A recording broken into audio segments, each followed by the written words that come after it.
Frédéric Chaumont pour la chaîne Agora TV et la chaîne Jasper Madère. Bonjour à tous. Voici les différents titres qui seront abordés sur cette vidéo. Ursula von der Leyen et Albert Bourla dans la tourmente. Il était temps. Christophe Chalençon, un vrai contestataire, est toujours en prison. Nous avons voulu en savoir plus. Céline Chardac a rencontré un de ses proches. Explosion des cas d'autisme chez les enfants. Une véritable manne pour Big Pharma. Mais pour commencer, je voudrais vous parler du jeune Michael, amateur éclairé de permaculture, qui nous explique que, face à un gouvernement autoritaire, nous avons le choix. Nous avons le droit de faire valoir nos choix, si vraiment nous sommes en démocratie. Ne pas faire opposition à l'oppression, c'est perdre à l'avance sans se donner aucune chance. Le pass sanitaire, quand on parle de ce genre de choses-là, par exemple, si on prend que la crise, il y a comme un laisser-aller, il n'y a aucune résistance en fait à ça. C'est ah bah il y a un pass sanitaire, on doit se faire au resto pour aller au ciné, pour aller dans tous les lieux en fait dans lesquels ils ont mis le pass sanitaire, c'est énormément de lieux. Et ben on va le faire en fait. On va faire ça parce qu'on n'a pas le choix. Ces mots-là, on n'a pas le choix, ils sont revenus hyper souvent. Ils reviennent hyper souvent dans les discussions des gens en fait, les gens disent très souvent, la plupart du temps, on n'a pas le choix. En fait, je suis d'accord, mais je pense que t'as le choix quand même en fait.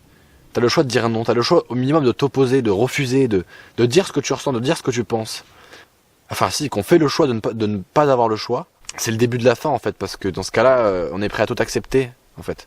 On est prêt à accepter tout ce qu'on nous propose, en disant bah de toute façon j'ai pas le choix en fait de faire autrement, je prends ce qu'on me propose. C'est ce qui s'est passé avec la crise du virus, dans laquelle on est toujours en fait. Mais Évidemment, quand on affirme qu'on n'a pas le choix, on a déjà perdu. Si je n'ai pas mes 3 doses, je vais perdre mon travail. Faut-il donc accepter ce monstrueux chantage imposé par le covidiste Macron? Des milliers de gens ont accepté de se laisser piquer.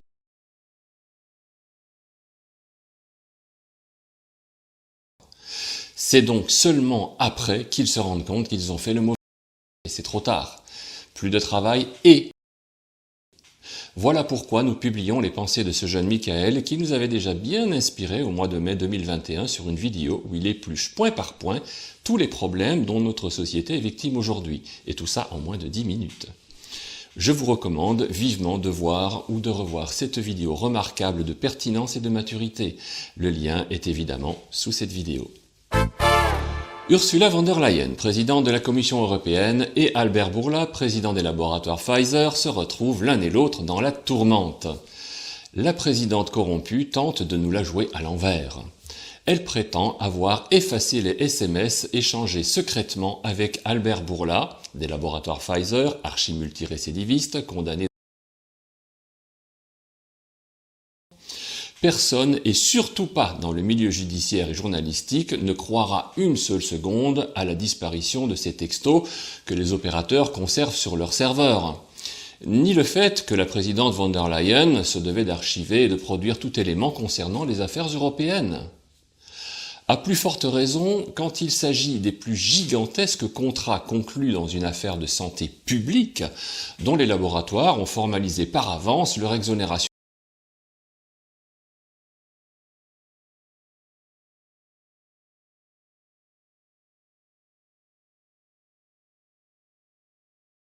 Ne l'oubliez pas, personne n'est responsable. C'est comme pour les éponges, c'est étudié pour.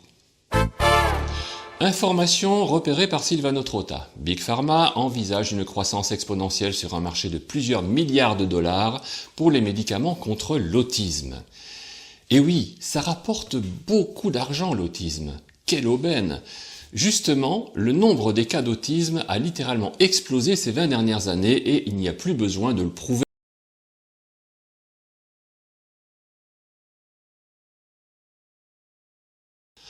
En 2020, le professeur Jean-Bernard Fourtillan nous l'a clairement démontré. Et nous avons toujours à disposition un certificat en ligne qui vous permettra.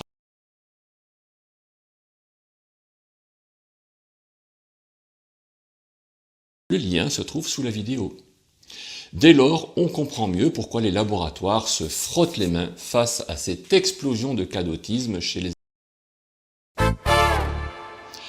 Démocratie. C'est quoi déjà, démocratie? Il faut bien reconnaître que ce mot n'a plus vraiment de sens à notre époque. L'emmerdeur covidiste belliciste Emmanuel Macron emploie tout le temps ce mot et on se demande parfois s'il en connaît réellement le sens. Je rappelle cette phrase qui demeurera célèbre. Une réforme qui a donc été démocratiquement présentée. Et oui, la réforme a été démocratiquement présentée. Ça, c'est gravé dans le marbre. Si la réforme a été démocratiquement présentée, pourquoi est-ce que vous râlez? Pourquoi manifestez-vous dans la rue? Jeudi dernier, c'est Bruno Retailleau qui précise que la réforme a bien été approuvée par la majorité du Sénat et bien entendu, ce n'est pas pour faire plaisir à Macron. Non, non, non. Je crois qu'on a obtenu une très large majorité ici au Sénat. Je veux rappeler que ce vote-là ne signifie en aucun cas un soutien inconditionnel au gouvernement. Simplement, cette réforme vient du Sénat puisque nous la votons tous les 4 ans. Nous avons été cohérents et surtout, et par-dessus tout, nous voulons sauver le régime de retraite par répartition. C'est le bien commun. Il a été construit par la droite et par la gauche à l'issue de la Seconde Guerre mondiale. Et les déficits, plus de 150 milliards dans les 10 prochaines années, et surtout toujours plus de pensionnés, toujours moins de cotisants, risquaient de faire éclater cet édifice auquel les Français tiennent par-dessus tout. C'est pas surtout le quinquennat d'Emmanuel Macron que vous sauvez ce matin? Je m'en fiche. Ensuite, Madame Borne n'a pas pu prononcer un mot pendant que les députés LFI brandissaient des pancartes rejetant la réforme des retraites. 64 ans, c'est non. Super. N'oublions pas quand même que Mélenchon a appelé à voter Macron.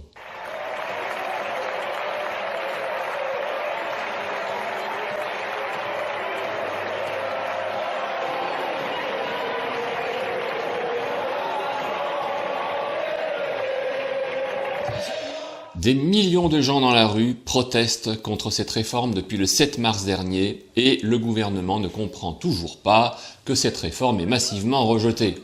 Enfin, ils font semblant de ne pas comprendre. Ils méprisent très ouvertement les fondements de la vraie démocratie. Jeudi, à 17h19, Bertrand Pancher, président du groupe Lyot, dépose une motion de censure, mais on sait déjà que celles-ci ne seront suivies que d'un 49.3. Pendant ce temps-là, des centaines de milliers de gens manifestent pour désapprouver la mise en place de cette réforme des retraites, mais la police macroniste va tout faire pour les en empêcher, utilisant de nouveau la force brute des CRS qui, on le sait, est la marque de fabrique de Macron.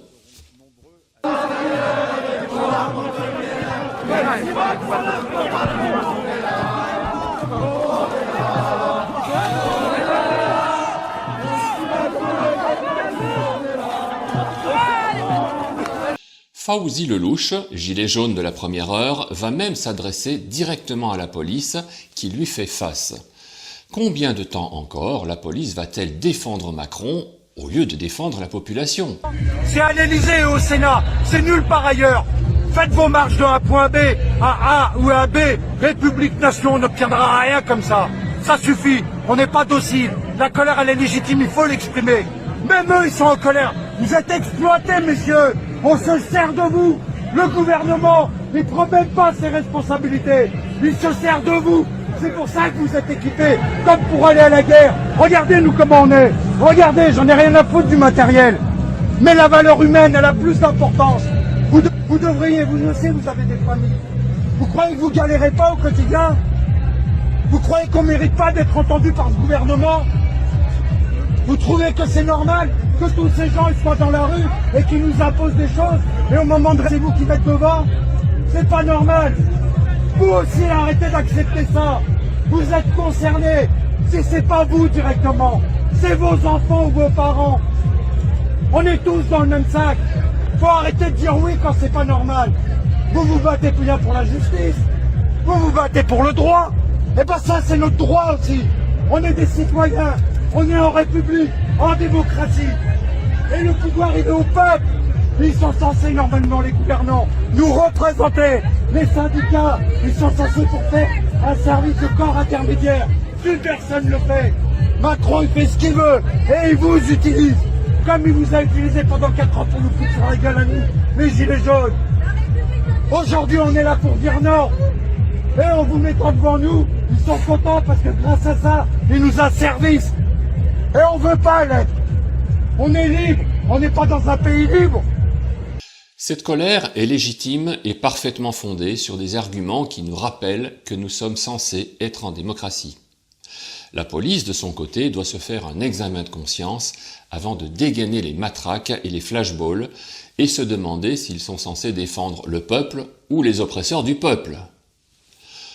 À Dijon, des manifestants ont même mis en place des mannequins à l'effigie de Macron, du Premier ministre Elisabeth Borne, du ministre du Travail Olivier Dussopt et du porte-parole de l'Élysée Olivier Véran. Après les avoir aspergés d'essence, ils y ont mis le feu. Le message est fort, le message est violent et il est urgent pour le coup que le gouvernement ouvre les yeux et prenne bien acte de la réelle colère du peuple. Car c'est bien le peuple qui est souverain dans une démocratie. Je ne peux évidemment pas conclure cette vidéo sans parler de la chute économique mondiale. La première grande fissure, cela ne vous a pas échappé, vient de la faillite de la SVB, la Silicon Valley Bank. Bien entendu, le président Joe Biden et bien d'autres chefs d'État et responsables des grandes banques se veulent tout à fait rassurants. Mais on ne peut pas tricher avec la bourse. Elle est là la vérité. Toutes les banques font partie de la même et unique cordée et vont être également emportées par ce tourbillon et plus rien dorénavant ne peut empêcher la chute des dominos. Beaucoup de citoyens ont commencé à récupérer de l'argent liquide aux distributeurs et vous allez constater que la source va très vite se tarir. La BCE avait pris la décision de ne plus faire tourner la planche à billets. Cette promesse ne pourra pas être tenue. Sur ce graphique, vous voyez en pointillé les projections d'inflation passées de la BCE. Ça finit toujours par une chute. Étonnant. En bleu foncé, vous avez la réalité de la trajectoire de l'inflation. L'implosion économique globale est parfaitement inévitable. Le système économique va donc disparaître corps et biens. Ayez quelques économies en argent liquide, mais n'oubliez pas que vos billets ne vaudront bientôt plus rien. Ce n'est donc pas la peine de mettre 10 000 € dans un bas de laine, car ils n'auront bientôt plus leur place que dans les latrines ou bien à côté du barbecue pour allumer le feu. Le dollar et l'euro seront les premières monnaies qui disparaîtront. Si vous aviez des économies, nous osons espérer que vous les avez bien investies dans l'or ou l'argent. Il s'agit évidemment de la meilleure valeur refuge qui ne peut que monter au moment de la chute monétaire. Nous espérons aussi que vous avez pu constituer une petite réserve alimentaire pour quelques mois, où le système économique sera bientôt inopérant. Ukraine. Eh oui, il faut bien en parler un peu. Une coopération se met en place entre Vladimir Poutine et Xi Jinping. Ces deux acteurs géants qui se rapprochent dans une saine alliance devraient, normalement, enlever à Macron toute défiance face à la Russie. Qui peut battre une coalition Chine-Russie dans ce bas monde? Personne. Absolument personne. Parlons aussi de ces malheureux civils ukrainiens. La plupart sont contraints à un exode forcé, ils ne peuvent plus vivre en sécurité dans des villes soufflées par une avalanche de bombes. Et où les civils ukrainiens trouvent-ils refuge? Vous avez une idée? Eh bien, essentiellement en Russie. Vous le voyez sur ce tableau, 2 852 395 réfugiés. En France, de son côté, on a accueilli 118 994 réfugiés. Comment expliquer que les civils attaqués par un pays se réfugient chez l'attaquant? Voilà une très bonne question. Il y a une autre question que l'on peut aussi se poser. Pourquoi les Ukrainiens tirent-ils sur des... Anne-Laure Bonnel, une excellente journaliste indépendante, l'avait constaté à Donetsk. Ce sont des questions que la presse va systématiquement nous cacher pour nous apprendre à détester la Russie et uniquement la Russie. Les accords de Minsk, depuis 2014, ont été soigneusement piétinés, ignorés, et nous devons nous demander pourquoi. L'Ukraine a bel et bien rompu, notamment concernant les droits de la région séparatiste pro-russe du Donbass, point névralgique du conflit. L'Ukraine est devenue une arme anti-russe, et cette arme est entre les mains. Le retour de bâton serait fatal. Les insectes. À l'aube d'un terrible clash économique global, à l'aube d'une déclaration de guerre avec la Russie, on veut toujours nous faire manger des insectes. En Allemagne, on cherche même à banaliser la consommation de ces petites bestioles par un message propagandiste édifiant. Sur ce spot, on aperçoit une charmante ménagère très souriante qui vous propose de fabriquer vous-même un élevage d'insectes. On se croirait dans une émission de téléachat qui vante les mérites d'une magnifique couveuse de larves, des petites bêtes que l'on peut nourrir avec de simples déchets de fruits et des légumes. Cette charmante dame va même vous montrer comment elle va ensuite confectionner de délicieux steaks hachés qu'elle ne manquera pas de goûter ostensiblement devant les caméras pour vous montrer à quel point c'est délicieux. Le but de cette propagande est de vous habituer à ce nouveau mode alimentaire et de considérer comme tout à fait normal, en dépit de toutes les maladies qu'il peut induire, comme nous l'avons vu la semaine dernière. Mais nous en avions parlé aussi pour les aliments industriels. La nourriture qui va alimenter ces élevages d'insectes comporte une liste d'ingrédients qui restera secrète. Dès lors, tous les abus deviennent possibles. L'arsenic ou l'oxyde de graphène est interdit dans l'alimentation destinée aux humains, mais pas dans l'alimentation destinée aux insectes. Et c'est juste un exemple. Les insectes peuvent donc devenir les principaux transporteurs de tous les poisons. Encore une fois, je tiens à vous le rappeler, en tant que peuple souverain, nous devons exiger le label garantie sans insectes, qui doit être scrupuleusement contrôlé par la DGCCRF, Direction Générale de la Concurrence et de la Consommation, de la répression des fraudes. Dernière information sur cette vidéo, l'incarcération récente de Christophe Chalencon. En tant que dissident au pouvoir et en tant que complotiste, nous devons vous informer, ne serait-ce que par solidarité, que cet ancien leader des Gilets jaunes est toujours incarcéré pour des raisons qui ne sont évidemment pas très claires. Nous avons voulu en savoir plus. Céline Chardac est allée interroger Anne Guichard, une proche de Christophe Chalencon. Bonjour Céline. Bonjour. En effet, Frédéric, c'est à nous, médias indépendants, et à nous tous, citoyens, de décoder désormais chaque information qui nous est donnée par les médias mainstream. Chacune d'entre elles doit être vérifiée. Non qu'elle soit forcément taxée de fake news, mais le langage utilisé, les outils de langage du moins, donnent à penser que cela mérite une meilleure compréhension de ce qui se trouve derrière. Aujourd'hui, je donne la parole à Anne Guichard. Anne Guichard est une amie, proche, collaboratrice de Christophe Chalencon. Christophe Chalencon, c'est cet ex-gilet jaune, opposant au gouvernement actuel, incarcéré pour 8 mois, pour avoir tenu des propos diffamatoires auprès d'élites et de personnes ayant de l'influence. Alors on peut lui reprocher effectivement cette gouaille, mais vous allez voir que Christophe Chalencon ne remet pas en question les propos qu'il a pu tenir. Par contre, le lynchage médiatique auquel il doit faire face aujourd'hui, c'est une autre histoire. Si les médias se contentaient de rapporter les faits, ce serait une chose. Mais vous allez voir qu'ici, les médias ne se contentent pas de cela. Les médias enjolivent, extrapolent. Et ça sera à vous de vous poser la question de pourquoi. Pourquoi ce tel traitement de faveur? Pourquoi les médias aujourd'hui ont-ils besoin de donner un avis plutôt que de rendre compte d'une réalité et de se contenter de cela? Merci Céline. Je vous invite donc à regarder cette interview sur le lien qui se trouve sous cette vidéo, sur la chaîne Agora TV et sur la chaîne Jasper Madère. Avant de nous quitter, je voudrais vous rappeler comment vous n'avez pas encore acheté le livre d'Alexandra Henry-Oncode. Courez l'acheter avant qu'il n'y en ait plus. Bon, évidemment, si vous n'avez pas envie de savoir tout ce que l'on vous cache sur l'ARN messager, alors n'allez surtout pas l'acheter. Personnellement, je voulais savoir, et je tombe de haut. Ce document très bien écrit est très facile à comprendre, et il nous concerne tellement. Je rappelle aussi que les droits d'auteur sont reversés au personnel de soins injustement suspendu pour n'avoir pas voulu se faire injecter des produits expérimentaux. Bravo Alexandra pour cette action parfaitement désintéressée. En attendant que vous vous plongiez dans cette lecture passionnante, chères citoyennes et chers citoyens, je vous dis à très bientôt.